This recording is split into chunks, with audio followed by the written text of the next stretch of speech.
스님과 처녀의 어긋난 소원.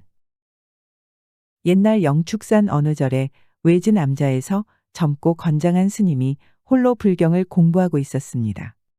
젊은 스님은 장차 가장 크고 훌륭한 스님이 되는 것이 소원이었습니다. 스님은 아침 저녁으로 예불을 통해 자신의 염원이 부처님께 닿기를 기도하면서 수행을 게을리하지 않았습니다.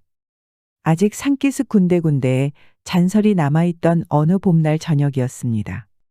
스님은 여느 날과 다름없이 예불을 마치고 책상 앞에 단정히 앉아 경을 읽고 있었습니다.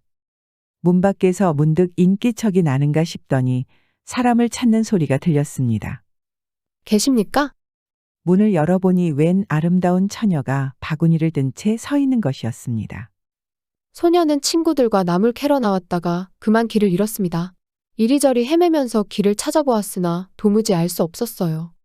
날은 저물고 갈 길이 막막하던 차에 불빛을 보고 반가운 마음에 단숨에 달려왔습니다. 어려우시더라도 하룻밤 묵어가도록 허락하여 주시면 그 은혜 잊지 않겠습니다. 남녀가 유별하고 방이라고는 하나밖에 없었지만 소녀의 간곡한 청을 들은 스님은 어두운 산길의 처녀를 혼자 돌려보낼 수 없다고 생각했습니다.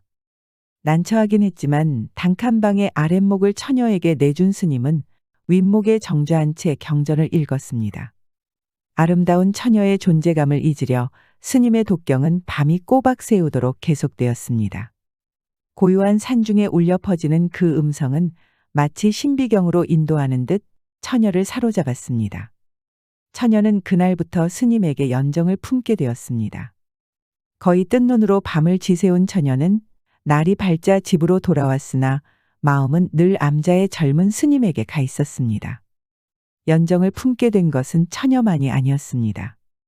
스님 또한 경전을 봐도 예불을 드려도 자신의 암자로 찾아들었던 아리따운 처녀의 모습이 머릿속에서 떠나지 않았습니다. 처녀와 나누었던 몇 마디의 대화가 계속 귓가에 맴돌았습니다. 그럴수록 스님은 더욱더 수행에 매진했습니다. 처녀가 스님을 사모하는 정은 날이 갈수록 깊어만 가 마침내 처녀는 병을 얻게 되었고 백약이 무효한 채 점점 야위어만 갔습니다. 처녀의 어머니는 그 모습을 계속 두고 볼 수 없어 눈물로 하소연하며 딸에게 원인을 물으니 처녀는 지난날 만났던 젊은 스님 이야기를 숨김없이 고백했습니다. 사연을 들은 부모는 자식의 생명을 건지기 위해 암자의 젊은 스님을 찾아갔습니다. 상사병에 걸린 딸이 곧 죽게 생겼으니 제발 딸과 혼인해달라고 애원했습니다. 그러나 스님도 품은 뜻이 있어 지금까지 어려운 수행을 마다하지 않고 정진해왔습니다. 눈을 감으면 아름다운 처녀의 모습이 아직도 선하지만 그렇다고 여기서 자신의 품은 뜻을 꺾고 처녀와 결혼할 수는 없었습니다. 결혼까지는 아니더라도 처녀에게 얼굴이라도 한번 보여주라는 부탁마저도 스님은 단호하게 거절했습니다. 처녀를 다시 만나면 자신의 불신마저도 무너져 버리고 처녀와 함께 살고 싶을 것 같았습니다. 제발 처녀가 혼자 이겨낼 수 있기만을 바랐습니다. 그러나 그 후 얼마 안 가서 처녀는 병이 깊어져 죽게 되었습니다. 그 소식을 들은 스님은 눈물을 흘리며 처녀의 극락왕생을 위해 부처님께 빌고 또 빌었습니다. 시간이 흘러 여러 해가 지나길 여러 번. 스님은 계속 정진하여 마침내 절에 법회를 주관하는 큰 스님이 되었습니다. 스님이 주관하는 첫 법회가 무르익어갈 무렵 갑자기 거센 바람이 일면서 호랑이 울음소리가 들려왔습니다. 순간 집채만한 호랑이가 대웅전 지붕 위에서 울부짖더니 마당으로 뛰어내려와 이리저리 날뛰며 문을 핥히는 것이었습니다. 사람들은 모두 파랗게 겁에 질려 이런 이변이 있나. 필경 우리 중 누군가가 저 호랑이와 사연이 있는 모양일세 하고 수군대기 시작했습니다. 그러더니 각자 저고리를 벗어 밖으로 던져서 호랑이가 누구 때문에 이러는지 알아보기로 했습니다. 법회에 참석한 스님들은 저고리를 벗어 하나씩 밖으로 던졌습니다.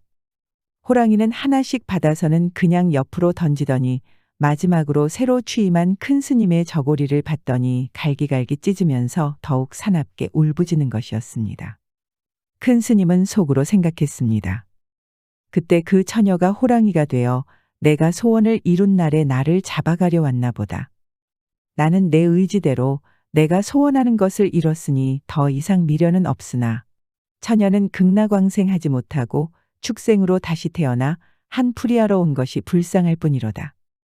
아, 그때 처녀가 죽기 전에 얼굴이나 한번 보여줄 걸 하고 생각했습니다.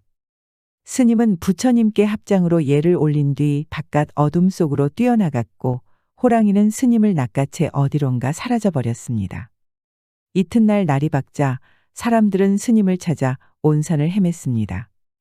한참을 찾아도 보이지 않아 젊은 날 큰 스님이 공부하던 암자에 올라가 보니 마당에 반듯한 자세로 누워 있는 것이었습니다. 그러나 큰 스님은 이미 이 세상 사람이 아니었고 자세히 살펴보니 스님의 생식기는 호랑이가 떼어가서 보이지 않았다고 합니다.